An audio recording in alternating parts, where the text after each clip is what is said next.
আপনি তো জানেন না, নবীর পরিচয় জানেন। বাংলাদেশ নিয়ে তো আমি এটাই কাঁদি, যেই জায়গায় যাই ওই জায়গায় দেখি ওয়াজ মাহফিল, যেই জায়গায় যাই ওই জায়গায় দেখি তফসির মাহফিল, যেই জায়গায় যাই এই জায়গায় আরেকটা দেখি। কিন্তু আজ পর্যন্ত বহুত কম জায়গায় পেলাম যে জায়া ওয়াজের কাগজে লেখা আছে শানে রাসালাত, নবীর শান, সিরাতুন নবী, নবীর সিরাত, শানে উম্মতে মুহাম্মদ। আমাদের শান কত বড়, শানে সাহাবা, শানে ওলামা, এগুলা কিচ্ছু নাই, খালি ওয়াজ আর ওয়াজ। রাগ হয়ে গেলেন মনে হয় হুজুররা। হ্যাঁ, আমরা তো নবীও চিনি না, যে কার উম্মত আল্লাহ আমাদেরকে বানাইছেন জান্নাত দেওয়ার জন্য, যে জান্নাতে যাইতে চাই ওই নবীর উম্মত আল্লাহ আমাদেরকে বানাইছেন। প্রমাণ দিলাম আল্লাহ জান্নাত দিতে চান, আমিও জান্নাত পাইতে চাই, ঠিক না? কি বলেন? জান্নাত চিনেন? আমাদের যুবকরা যদি জান্নাত চিনত, রব্বে কাবার কসম, আমার মনে হয় না এরা সারা রাত্র নেটে তালাশ করতো জান্নাত কোথায় আছে। এদের পয়সা অন্য জায়গায় খরচ হইতো না, যেই জায়গায় সারা রাত্রে নেটের ভিতরে খরচ হয়।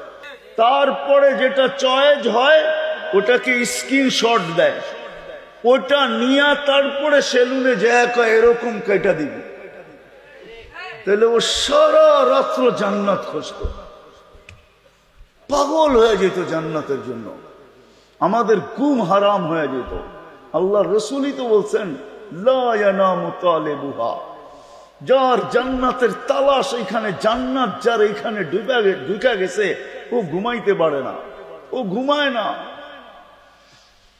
ও তো সারা রাত্র উঠে খালি কাঁদতে থাকে, কবে দিবেন, আশার কত দিবেন, কবে দিবেন, কবে দিবেন, কবে নিবেন, কবে নিবেন, কবে উঠাবেন, কবে জান্নাতে ঢুকাবেন। শুধু এই কথায় ওর রাত্র কাটতো, দিন কাটতো, যদি জান্নাত এখানে ঢুকা যেত। জান্নাত ঢোকে না, আমরা তো জান্নাত চিনি না, জান্নাত কাকে বলে। যুবক, জান্নাত কাকে বলে চলো দুই চারটা দেখাই, যদি তোমাদের দিলে লাগে। আজকে যদি তোমরা বাস্তবিক যে জান্নাতের আশা রাখো, আর আল্লাহ দিতে চায়, কিন্তু পাবো কিভাবে প্রশ্ন হলো এটা। ওই রাস্তার পথ তোমাকে খুঁজে বাহির করতে হবে, যে তুমি জান্নাত পাবে কিভাবে। এক দিনের বয়ানে, এক ঘন্টার বয়ানে ওই জান্নাতের রাস্তা দেখানো যাবে না, কিছু ধারণা দেওয়া যাবে, কিন্তু নিজেকে খুঁজে বাহির করতে হবে ওই জান্নাত কিভাবে পাওয়া যায়। ছিল এক সময়, ছিল, মনে উঠলো, এই জন্য বলতেছি। যুবক সারা রাত্র নামাজ পড়ে, সারাদিন রোজা রাখে, প্রতিবেশী বন্ধু বান্ধব বলতেছে কয়েকদিনের ভিতরে তার ছিড়বে। এ তো সারাদিন রোজা রাখে, সারা রাত্র নামাজ পড়ে, না দিনে ঘুমায় না রাত্রে ঘুমায়, সারা দিন একই কথা, জান্নাত চাই, জান্নাত চাই। তার মনে হয় অচিরেই ছিঁড়া যাবে। একদিন সকালবেলা বাড়ির থেকে বাহির হয়েছে, আর চিৎকার দিতেছে, আইনা, আইনা, আইনা কোথায়, আইনা কোথায়, আইনা কোথায়। বন্ধু বান্ধব বলতেছে, প্রতিবেশী বলতেছে, বলছি না তার ছিঁড়বো, তার ছিঁড়া গেছে, ওই যে দেখো, কয় আইনা কোথায়। সবাই দৈরা জিজ্ঞাসা করতেছে, তুই কি বলস, আইনা কোথায় মানি, আইনা এটা কোথায়, এটা কি বলস তুই? তো বলতেছে, শোন, ফজরের পরে ঘুম লাগায়, নামাজের পরে তন্দ্রা চলে আসছিল, ঘুমের ভিতরে দেখতেছিলাম এরকম বাগান, জীবনে এত সুন্দর বাগান দেখি নাই, ঝর্ণা প্রবাহিত ছিল, এর পাশে পানি ভরতে ছিল, এরকম রূপসী মেয়েরা যাদের রূপ বর্ণনা দিয়ে শেষ করা যাবে না। আমি যখন কাছে যাইতেছিলাম তো সবাই বলতেছিল আইনার জামাই আসতেছে।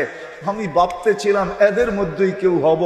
আমি তাড়াতাড়ি আগে যাইতেছিলাম, তারা হাত উঠায়া বলছে, আমরা কোথায়, ও আইনা তো আরো সামনে, আমরা তো এর জন্য পানি বুড়া নিতে আসছি, আমরা এর দাসী, আমরা এর খাদেম, আমরা কোথায় এর রূপের কাছে, এর গুণের কাছে, এ তো আরো আগে।